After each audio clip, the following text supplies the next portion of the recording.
तो यार अगर तुमने इस प्लान को एंडिंग तक बिल्कुल जैसे बताया वैसे फॉलो कर लिया तो तुम लोगों के सीएस में 95 प्लस लाने से कोई नहीं रोक सकता। नाउ आपका क्या काम है, आपको पहले वीडियो लाइक कर देनी है, सब्सक्राइब कर देना चैनल को, और अभी से ही लग जाओ यार, ठीक है, लग जाओ। तुम्हारे फिजिक्स का जो भी हुआ, केमिस्ट्री में जो भी हुआ, सीएस में हमें मार्क्स अपनी परसेंटेज को बढ़ानी है, ठीक है। हाँ भाई मारते हो, जंक लेते हैं यार। तो भाई यार तुम्हारे ऑलरेडी अभी तक most of the main exams हो चुके हैं, जैसे फिजिक्स और केमिस्ट्री, एंड आई नो यार फिजिक्स का एग्जाम टफ आया था, बट डोंट वरी यार, वहां पे थोड़ी सी लीनियंट मार्किंग वगैरह हो जाएगी और तुम्हारा फिजिक्स का एग्जाम ठीक ठाक तुम लोग पास तो हो ही जाओगे और अच्छे मार्क्स आ जाएंगे तुम्हारे। बाकी केमिस्ट्री का एग्जाम कैसा गया मुझे कमेंट सेक्शन में बताओ सबसे पहले। और अब भैया सबसे मेन इंपॉर्टेंट बात कि अब भैया सीएस में हमने बिल्कुल कुछ भी नहीं पढ़ा है। सबसे ज्यादा मेनली क्वेश्चंस कमेंट्स यही है तुम लोगों के कि भैया सीएस में कुछ पढ़ा ही नहीं है, ना 11th पढ़ा है ना 12th पढ़ा है। तो मैं तुम्हें ऐसी चीज बता रहा हूं ना इस वीडियो में कि अगर तुमने चाहे 11th नहीं पढ़ी, चाहे तुमने 12th नहीं पढ़ी, तुम फिर भी सीएस में 95 प्लस स्कोर कर सकते हो। यस बड़ी, ठीक है। तो ये सामने पूरा प्लानर पूरी डेट शीट के साथ ऑर्गेनाइज करके तुम्हारे सामने रखा हुआ है मैंने, ठीक है। अब फर्स्ट ऑफ ऑल 27 फेब यानी कि आज के दिन तुम्हारा केमिस्ट्री का एग्जाम था, तो कैसा था पहले तो मुझे कमेंट में जरूर से बताना, ठीक है। केमिस्ट्री एग्जाम कैसा गया, क्या था ओवरऑल, इजी था, टफ था, कैसा गया वो बताना। देन नाउ अब तुम्हारा एग्जाम सीधा 11 मार्च को तुम्हारा इंग्लिश का एग्जाम है, जो कि बहुत दूर है, इंग्लिश के लिए बहुत अच्छा खासा गैप मिला है। एंड उसके बाद सीधा 25 मार्च को बायो का एग्जाम है, तो बायो के लिए भी बहुत अच्छा खासा गैप तुम्हें मिल रखा है। इसके बाद तुम्हारा है सीएस का एग्जाम, जो कि है डायरेक्टली 29 मार्च को। तो सीएस का अगर हम सिर्फ सीएस का गैप देखें ना यहाँ पे, तो फिर तुम्हें ऑलमोस्ट 3 to 4 डेज का गैप मिल रहा है। बट यार this is definitely not enough, ठीक है। अगर तुम लोग चाह रहे हो कि भैया वो 95 वाला एम हम टारगेट कर रहे हैं आखिर के 4 डेज में, तो नहीं हो पाएगा, ठीक है। बट अगर तुम इस वीडियो को अभी देख लेते हो और इसको फॉलो कर लेते हो तो डेफिनेटली ये पॉसिबल है अभी भी, ठीक है। अब करना कैसे है, क्या करना है, सबसे पहले ध्यान से समझो। 27 से लेके 27 जो कि आज की डेट है, से लेके 7th ऑफ मार्च यानी कि 7 मार्च तक, क्योंकि देखो मेरे को लगता है ना कि यार इंग्लिश का जो सब्जेक्ट है ये तुमने अगर कुछ भी नहीं पढ़ा होगा तब भी अगर तुम लास्ट के 3 से 4 दिन में पढ़ लेते हो तब भी तुम अच्छा खासा स्कोर कर लोगे डेफिनेटली, है। और ये तुम्हें भी पता है कि कैसे करना होता है इंग्लिश में स्कोर, क्योंकि यार फिजिक्स केमिस्ट्री वाले हमें इंग्लिश में स्कोर करने की तो कोई टेंशन ही नहीं है, ठीक है। तो वो तुम लोग आखिरी के 3 से 4 दिन में मैनेज कर लेना। बाकी अगर किसी को लग रहा है कि 3 से 4 दिन में काफी नहीं तो तुम 5 दिन लेना, अपने हिसाब से तुम थोड़ा बहुत ऑल्टर कर सकते हो इस प्लान को, ठीक है। तो फर्स्ट ऑफ ऑल क्या करना है, मेरे अकॉर्डिंग जो मैंने तुम्हारे लिए सोचा है दैट इज कि 27 से लेके 7th ऑफ फेब तक यानी कि ऑलमोस्ट 7 to 8 डेज तुम्हें सिर्फ और सिर्फ सीएस को देने हैं। यानी कि तुम्हें ना उस टाइम पे बायो याद आनी चाहिए, क्योंकि बायो के लिए तो टाइम है ही, ना तुम्हें उस टाइम पे इंग्लिश याद आनी चाहिए, सिर्फ और सिर्फ डेडिकेटेड सीएस। अब ये उन स्टूडेंट्स को जिन्होंने 11th का बिल्कुल कुछ भी नहीं पढ़ा उनको तो डेफिनेटली फॉलो करना है। प्लीज अभी सीएस को एज एन इजी सब्जेक्ट मत सोचना, ये इजी नहीं है, बहुत थोड़ा सा कॉन्सेप्चुअल है, समझना पड़ता है, उसके बाद इजी चीजें हो जाती है अपने आप, ठीक है। तो फर्स्ट ऑफ ऑल तुम्हें इस टाइम गैप में 27 से 7th फेब में सीएस पढ़नी है। अब भैया आपने बता तो दिया कि सीएस पढ़नी है, बट हम सीएस पढ़े कैसे? तो देखो सबसे पहले तो तुम्हारे लिए ऑलरेडी मैंने क्या करा कि यार सारे के सारे वन शॉट्स बना के इस ईयर के लिए रेडी रखे हुए हैं। आप लोगों को ऑलरेडी पता होगा, कई स्टूडेंट्स को जिनको नहीं पता यार देख लो चैनल पे, ब्रेन बस्टर सीरीज हमारी पूरी की पूरी वन शॉट, जिसमें हमने पूरा का पूरा सिलेबस कंप्लीट हो चुका है, अपलोड हो चुका है। तो जस्ट फॉलो दैट, ठीक है। सिर्फ और सिर्फ इस टाइम में आपको 2 चीजें करनी है, ये 2 चीजें करना, बाकी आगे का प्लानिंग आगे और डिस्कस में वीडियो में एंडिंग तक रहना, क्योंकि और भी चीजें डिस्कस प्रॉपर प्लान बना रखा है तुम्हारे, ठीक है। तो 27 से लेकर 7th फेब तक आपको क्या करना होगा, सबसे पहले तो आपका सिलेबस कंप्लीट करना है। सिलेबस कहां से कंप्लीट करोगे, ब्रेन बस्टर सीरीज में टोटल 12 वीडियोस अपलोडेड है, ठीक है, और वन शॉट्स हैं तो इजीली समझ आ जाएगा। उसमें सबसे पहले अगर आपका 11th बिल्कुल भी नहीं पढ़ी, अब वो स्टूडेंट्स, अब 2 स्टूडेंट्स का पार्टीशन आ जाएगा जिसमें 11th बिल्कुल नहीं पढ़ी और जिसने पढ़ी है। देखो जिसने पढ़ी हुई है इसकी तो टेंशन ही नहीं है, वो डायरेक्टली 12th का कंटेंट कंटिन्यू करेगा और उसको हो जाएगा, समझ में आ जाएगा। बट जिसने 11th नहीं पढ़ी अच्छे से, एक बार ट्राई करना है तुम्हें कि तुम जो पाइथन का रिवीजन 2 वाली वीडियोस हैं, पाइथन रिवीजन 2 1 और 2, उसको देखो। उसको अगर तुम देखोगे पूरा कंप्लीट देखना, और अगर कंप्लीट देखने के बाद तुम्हें उससे कुछ सेंस बन रहा है, समझ में आ रही है चीजें समझाई हुई, तो तुम उसको कंटिन्यू करो आगे पूरी कोई प्लेलिस्ट। बट अगर तुम्हें वो चीजें समझ में नहीं आ रही, डाउट हो रहे हैं, बहुत मतलब समझ ही नहीं आ रहा, दिमाग घूम रहा है बिल्कुल सही, तो यार तुम्हें 11th थोड़ी बहुत करनी पड़ेगी। अब 11th कहां से करेंगे, तो देखो वैसे तो यूट्यूब पे बहुत सारे चैनल्स है, चाहो तो फिर 11th की प्लेलिस्ट भी मैंने बना रखी है, वो प्रीवियस ईयर की है, उसको चेकआउट कर लेना, उससे पढ़ सकते हो। वरना फिर और भी चैनल्स है, वहां से पढ़ सकते हो तुम 11th। बाकी 12th के लिए तो यार बेस्ट चीज है ही कंटेंट, ठीक है। और मेरा मानना है कि यार ऑलमोस्ट सारी की सारी चीजें तुम्हें सिर्फ और सिर्फ 12th की प्लेलिस्ट से कवर हो जाएंगी, तुम्हें 11th पढ़ने की जरूरत नहीं पड़ेगी, मोस्ट ऑफ द चीजें तुम्हें कवर समझ में आ जाएंगी। बट फिर भी अगर तुम्हें लग रहा है कि नहीं भैया आप like I am just getting overwhelmed, मेरे को नहीं हो रहा है, समझ में नहीं आ रहा, तो तुम लोग 11th की तरफ प्लेलिस्ट की तरफ जा सकते हो। 11th पढ़ो अच्छे से, पहले थोड़ा टाइम दो, क्योंकि यार ये 7 days to 8 days का गैप है, यहाँ पे आराम से तुम लोग सिलेबस तो कवर कर सकते हो।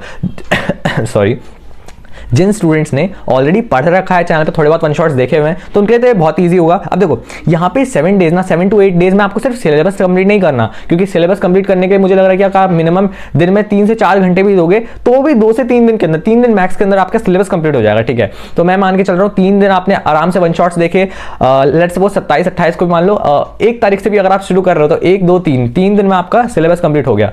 उसके बाद 4 तारीख से यहां से आपको करना है सिर्फ फिर सैंपल पेपर। अब भैया सैंपल पेपर कहां से करेंगे, तो मैं हूं ना यहाँ पे, ठीक है। सैंपल पेपर्स तुम्हें प्रॉपर मैं एक्सप्लेनेशन दे रहा हूँ, इसी साल को जो सैंपल पेपर है वो साथ में सॉल्व कर रहे होंगे, बट उससे पहले तुम्हारा काम क्या रहेगा कि तुम्हें वन शॉट्स पहले से अपना रेडी करके रखना है, ठीक है। सब कुछ वन शॉट्स पढ़ लेना, जो भी बायो वाले स्टूडेंट्स है यार, क्योंकि तुम्हें बाद में टाइम नहीं मिलेगा। वन शॉट्स अच्छे से कवर कर लेना, उसके बाद साथ साथ में तो हम सैंपल पेपर्स करेंगे, वरना फिर तुम पीछे रह जाओगे, ठीक है।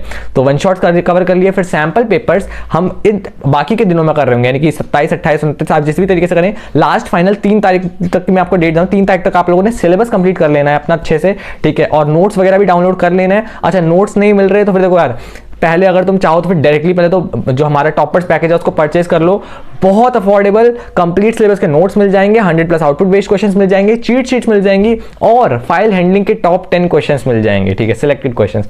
तो ये 4 चीजों का कंप्लीट पैकेज तुम्हें मिल जाएगा बहुत अफोर्डेबल प्राइस में, जस्ट परचेज कर सकते हो, वेबसाइट पे जा सकते हो, लिंक नीचे दिखा होगा सब कुछ, और बस एंजॉय करो उसका, ठीक है। और उसको बहुत यूजफुल होगा आपके लिए बहुत ज्यादा।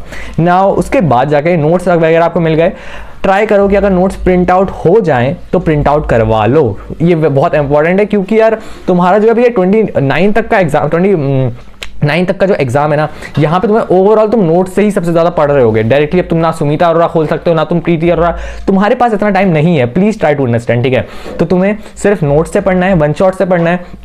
कहीं पे अगर लग रहा है कि डाउट्स ज्यादा आ रहे हैं कि ये वाला टॉपिक अच्छे से समझ नहीं आ रहा, कमेंट डाउन ना, ठीक है, उस पर्टिकुलर टॉपिक के ऊपर अलग से वीडियो बना लेंगे हम लोग, ठीक है, कोई दिक्कत नहीं है यार, दिस इज योर चैनल, ठीक है। जैसे तुम लोग चाहोगे उस तरीके से हम लोग चीजें करने को रेडी हैं। जस्ट साथ में 12th के अंदर बोर्ड में 95% स्कोर करने कैसे भी करके, ठीक है, ये हमारा एम होना चाहिए। इसके बाद तुम ध्यान से समझो, 7 फेब तक देखो, 3 तारीख तक तुमने अपना सिलेबस कंप्लीट कर लिया, फिर 4 तारीख से लेकर 7 तारीख तक जो ये तुम्हारे 2 से 3 दिन तुम्हें मिल रहे हैं, यहाँ पे हम लोग कर रहे होंगे सैंपल पेपर्स बढ़िया तरीके से, ठीक है। 2-3 पार्ट्स में वीडियो कर लेंगे, या तो फिर अगर बता दे रहे मुझे जिस भी तरीके से करना है सैंपल पेपर्स की वीडियो, हम एक सैंपल पेपर अपना जो ईयर का है वो सैंपल पेपर हम कंप्लीट कर लेंगे। इसके बाद फिर 7th से लेके 11th हमें सीएस पे ध्यान नहीं देना है, भले ही वीडियो अपलोड हो रही हो मेरे चैनल पे, but you don't have to focus, ठीक है। तब तुम्हें सिर्फ 7th से लेके 11th तक सिर्फ इंग्लिश पढ़नी है, क्योंकि यार 3 से 4 दिन इंग्लिश के चाहिए होंगे, तो वहां पे तुम सीएस के ऊपर बिल्कुल भूल जाना। सिर्फ यहां तक 7 तारीख तक लास्ट तुम्हें सीएस पढ़नी है, उसके बाद तुम इंग्लिश पे शिफ्ट कर हो जाना। फिर इंग्लिश कंप्लीट करके 11 तारीख को तुम्हारा इंग्लिश का एग्जाम होगा, फिर फाइनल भाई अब सिर्फ बायोलॉजी बचा है और कुछ भी नहीं है। अब देखो जिन स्टूडेंट्स में बायोलॉजी वीक है उनको तो यार ज्यादा टाइम ऑब्वियसली देना पड़ेगा बायोलॉजी का, बट जिन्होंने पढ़ रखा है वो क्या कर सकते हैं कि वो डायरेक्टली जैसे कि उनका इंग्लिश का एग्जाम हो, फिर 12 तारीख से लेके, क्योंकि 11 को इंग्लिश का एग्जाम है, 12 तारीख से लेके 20 तारीख तक आप कंबाइन करके पढ़ो। क्या मतलब, आप थोड़ा सीएस भी पढ़ो और आप थोड़ा बायो भी पढ़ो। यहाँ पे मतलब अब ये आप अपनी मर्जी है, अगर आपको लग रहा है कि यार मैं सीएस कर लूंगा, मेरे को बायो नहीं होगी, तो आप बायो को थोड़े ज्यादा टाइम दो और सीएस को थोड़ा कम टाइम दो। अगर आपको लग रहा है कि यार सीएस टफ है, बायो तो पढ़ रखी है थोड़ी बहुत, तो उसमें आप सीएस को थोड़ा ज्यादा टाइम दो, बायो को कम टाइम दो। ये यार हर किसी का अपना अपना पर्सनलाइज तरीका होगा स्ट्रेटजी बनाने का। मैं ये नहीं बोल रहा कि ऑल्टरनेट डेज पढ़ो या फिर ऐसा कुछ पढ़ो,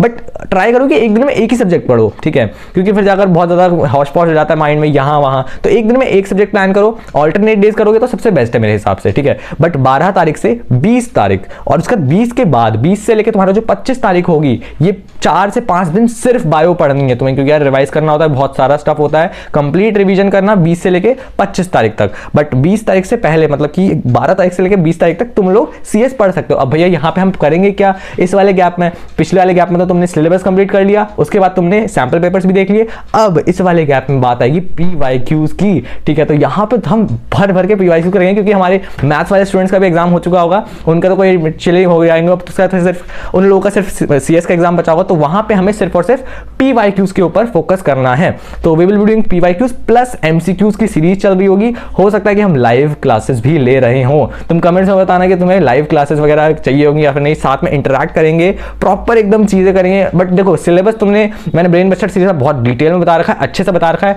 वो तो वहीं से ही फॉलो करना। और लाइव क्लासेस में हम मे बी पीवाईक्यूज डिस्कस कर रहे होंगे और एमसीक्यूज कर रहे होंगे, ये वाले गैप में कितने से लेके 12 से लेके 20 तक के गैप में हम बीच बीच में हम क्या कर रहे होंगे, ये सब कुछ कर रहे होंगे। तो यहाँ पे हमें पीवाईक्यूज के ऊपर फोकस करना है प्लस एमसीक्यू एमसीक्यूज को फोकस करना है। और बाकी अगर तुम्हारी कोई डिमांड होगी कि भैया ये समझ नहीं आ रहा है वाला टॉपिक, तो उसको हम कंप्लीट कर लेंगे। ऑलराइट, फिर 25 से लेकर 20 से लेकर 25 तुम्हारा बायो हो गया। देन फाइनल तुम्हारे पास बचेंगे आखिरी के 3 से 4 दिन, ठीक है। 25 तारीख यानी कि बायो के एग्जाम के बाद 26, 27, 28, 28 और उसके बाद 29 को तो फाइनल एग्जाम ही है। तो यानी कि 3 दिन तुम्हारे पास लगभग बायो के बाद बचेंगे सीएस के लिए। और यहाँ पे तुम खुद से सोचो कि आखिरी के 3 दिन में तुम्हारा सिलेबस कंप्लीट है, तुमने पीवाईक्यूज कर लिए, तुमने सैंपल पेपर कर लिया और एमसीक्यूज भी प्रैक्टिस कर लिए, तो ऑलमोस्ट तुम्हारी सारी प्रिपरेशन तो हो ही चुकी है। फाइनल के 3 दिन में हम कर रहे होंगे प्रॉपर रैपिड रिविजन्स, ठीक है। एक के बाद एक हम 10 मिनट, 12 मिनट, 15 मिनट के अंदर पूरा चैप्टर रिवाइज कर रहे होंगे। और जितना ज्यादा रिवीजन करोगे आखिरी के 3 से 4 दिनों में, उतना ज्यादा तुम्हारा स्कोर बूस्ट होता जाएगा। और साथ साथ में क्वेश्चन प्रैक्टिस तो करते रहेंगे उन वीडियोस में, कुछ वीडियोस में क्वेश्चन प्रैक्टिस करेंगे, कुछ में रैपिड डिवीजन तो आने ही आने, ठीक है। तो उन सब के लिए बिल्कुल एकदम रेडी हो जाना। तो अभी से ही लग जाओ प्रैक्टिस में, यही ओवरऑल प्लान है। फाइनल के 3 डेज में हमें सिर्फ रैपिड डिवीजन करना है, पीवाईक्यूज प्रैक्टिस करना है और कुछ भी मेजर चीज नहीं करनी। सो यही रहने वाला ओवरऑल प्लान। नाउ आपका क्या काम है, आपको पहले वीडियो लाइक कर देनी है, सब्सक्राइब कर देना चैनल को, और अभी से ही लग जाओ यार, ठीक है। लग जाओ, तुम्हारे फिजिक्स का जो भी हुआ, केमिस्ट्री में जो भी हुआ, सीएस में हमें मार्क्स अपनी परसेंटेज को बढ़ानी है, ठीक है। जो भी तुम्हारे परसेंटेज मार्क्स वगैरह फिजिक्स केमिस्ट्री में कट गए हैं, वो सीएस तुम्हारा बूस्ट करके रहेगा, ठीक है। I am with you all. Message करो, कमेंट करो, टेलीग्राम लिंक है, व्हाट्सएप पे मैसेज कर सकते हो मेरे को, कहीं पे भी रीच आउट कर सकते हो अगर तुम्हें कुछ भी डाउट होता है, और इंस्टाग्राम पे वगैरह पे भी फॉलो कर सकते हो। But the main aim is to get 95+ in our CS. So that's it for this video. See you in the next video. तब तक के लिए बाय, जाओ पढ़ लो।